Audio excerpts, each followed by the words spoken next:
یہ جو 2-3 بیسک چیزیں ہیں نا، تبلیغ والے اسی کو پوری دنیا میں لے کے چلتے ہیں. یہ بیسک ہیں.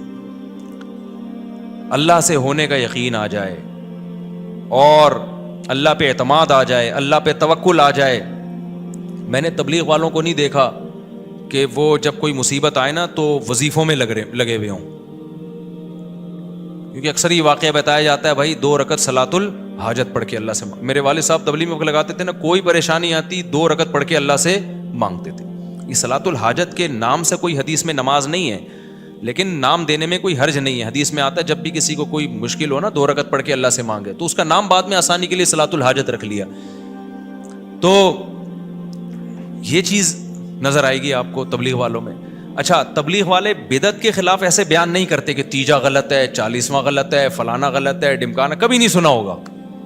لیکن میں نے دیکھا جو تبلیغ میں وقت لگاتے ہیں آٹومیٹیکلی تیجے 40ویں ان کی زندگی سے ختم، آٹومیٹیکلی بغیر کسی تقریر کے. کیونکہ مزاج یہ بن جاتا ہے بھائی اللہ کے حکم کو نبی کے طریقوں پر پورا کرنا ہے. اب ان یہ تو سب کو پتہ ہے نبی نے تو تیجا نہیں کیا، نبی نے تو 40واں نہیں کیا، تو آٹومیٹیکلی بہت سارے کام موضوع بنا کے نہیں ہوتے، خود بخود. ایک 4 شادیوں والا رہ گیا تبلیغ میں، اس پہ پتہ نہیں کب آئیں گے وہ لوگ. خیر، تو تبلیغ میں جو ہے نا جو وقت لگاتے ہیں، مجھے بڑی اس پہ ہوتی ہے کہ بھائی یہ اسلام کے جو بیسک چیزیں ہیں اور کسی اختلاف اور طنز کے بغیر توحید پر بیان ہوگا، مشرکوں پہ طنز نہیں ہوگا. بدعت کے خلاف بیان ہوگا، بدعتیوں پہ طنز نہیں ہوگا. اور ختم نبوت پہ بیان ہوگا، ختم نبوت کے منکرین پہ طنز نہیں ہوگا. جو کر رہے ہیں وہ ایک الگ فیلڈ ہے. میں اس کی جو علماء ختم نبوت جو کام کر رہے ہیں وہ تو بہت بڑا کام ہے. تو تبلیغ میں کسی شعبے کی نفی نہیں ہوتی. میں تو صرف تبلیغ کا مزاج بتا رہا ہوں کہ کام سارے ہو رہے ہیں لیکن نام نہیں ہے.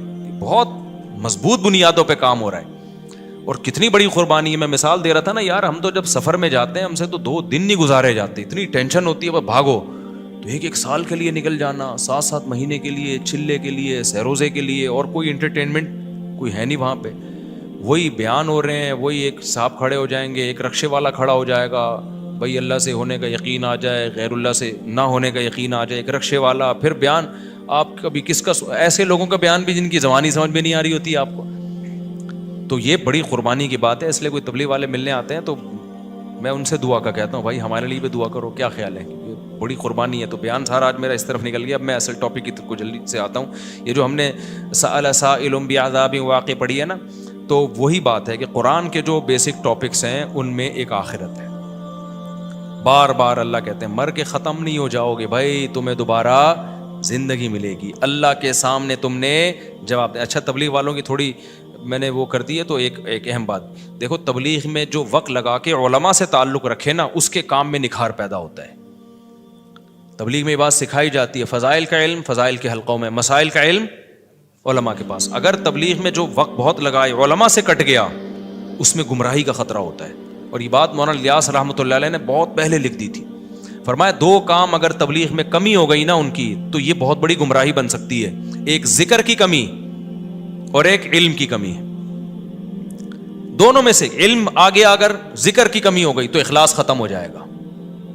جب آپ ذکر چھوڑ، تبھی تبلیغ میں جب گشت کے لیے جاتے ہیں تو کچھ لوگوں کو ذکر کے لیے لازمی بٹھاتے ہیں. ذکر کی کمی ہو گئی، اللہ سے تعلق ختم، اخلاص ختم، پھر شو بازیاں، پھر شوق ہوگا کہ میرا بیان کیوں نہیں ہو رہا بھائی، محلے کا امیر مجھے کیوں نہیں بنایا.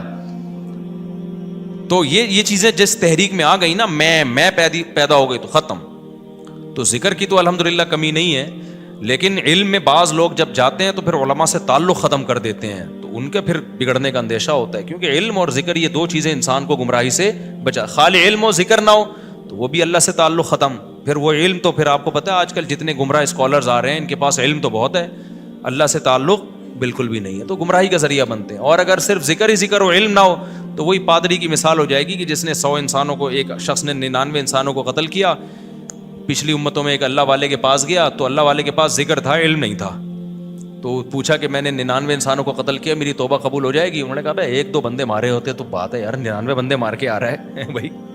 اللہ سے تعلق تو ان بزرگ کا بہت قوی تھا، علم نہیں تھا کہ بھائی 1000 بھی قتل کی ہو، توبہ کا دروازہ موت سے پہلے کھلا ہوا ہے.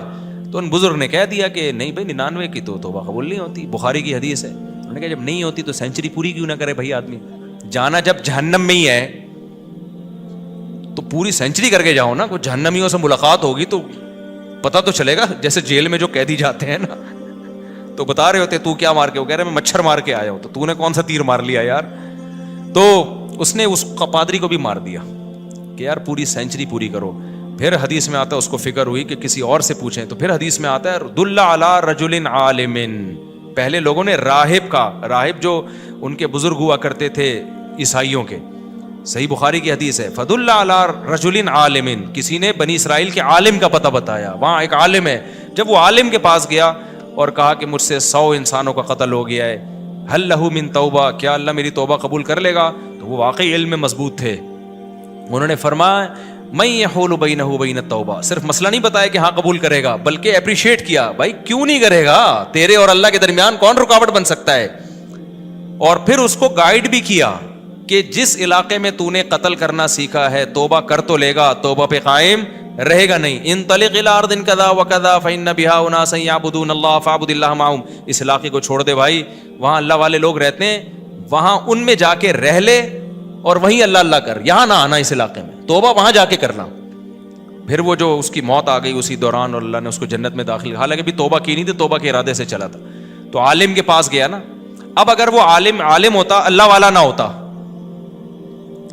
یہاں تو میں نے بتایا نا وہ راہب بزرگ تھے, اللہ والے تھے, علم نہیں تھا, انہوں نے بھی گمراہ کیا, اور وہ عالم جن کے پاس گئے وہ بزرگ بھی تھے عالم بھی تھے. اگر صرف عالم ہوتے بزرگ نہ ہوتے وہ تو وہ بھی گمراہ کرتے. پھر پتہ ہے کیا کرتے, اس زمانے کا کوئی اسکالر ہوتا نا پڑھا لکھا, تو جب کوئی 100 انسان قتل کر کے ان کے پاس آتا تو وہ کہتے بھائی حدیث نمبر فلانی سے پتہ چلتا ہے کہ توبہ قبول ہو جاتی ہے.